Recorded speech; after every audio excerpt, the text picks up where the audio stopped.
वाफळे तालुका मोहोळ येथील भीमशक्ती तरुण मंडळ यांच्या वतीने डॉक्टर बाबासाहेब आंबेडकर यांच्या 135व्या जयंतीनिमित्त आयोजित जिल्हास्तरीय निमंत्रित खो खो स्पर्धेत सोलापूरच्या समृद्धी स्पोर्ट्स क्लबने किशोरी गटात तर शेवते पंढरपूर येथील आदर्श खो खो क्लबने किशोर गटात विजेतेपद पटकावले।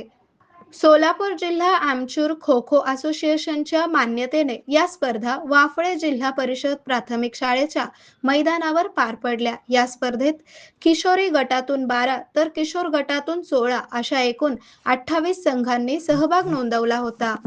या स्पर्धा असोसिएशनचे उपाध्यक्ष अजित कुमार संघवे, सचिव उमाकांत गायकवाड, खजिनदार श्रीरंग बनसोडे, तांत्रिक समिती सदस्य पुंडलिक कलखामकर, पंच विजय आडगळे व लखन कांबळे यांच्या मार्गदर्शनाखाली पार पडल्या।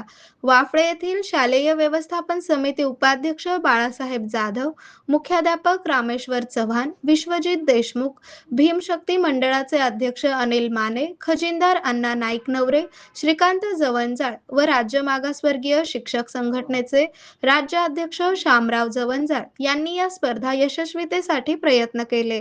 या स्पर्धेचे बक्षीस वितरण 1 मे रोजी सकाळी 10 वाजता वाफळे येथे होणार आहे। आरोग्य म्हणजे केवळ औषध नाही, तर निसर्गाच्या योग्य उपचारांनी मिळणारी खरी आरामदायक अनुभूती। सोलापूरमध्ये निसर्गोपचाराचं विश्वासाचं नाव लिमये निसर्गोपचार केंद्र।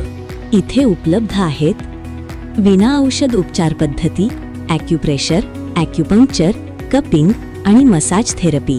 सर्व प्रकारच्या आजारांवर निसर्गाच्या माध्यमातून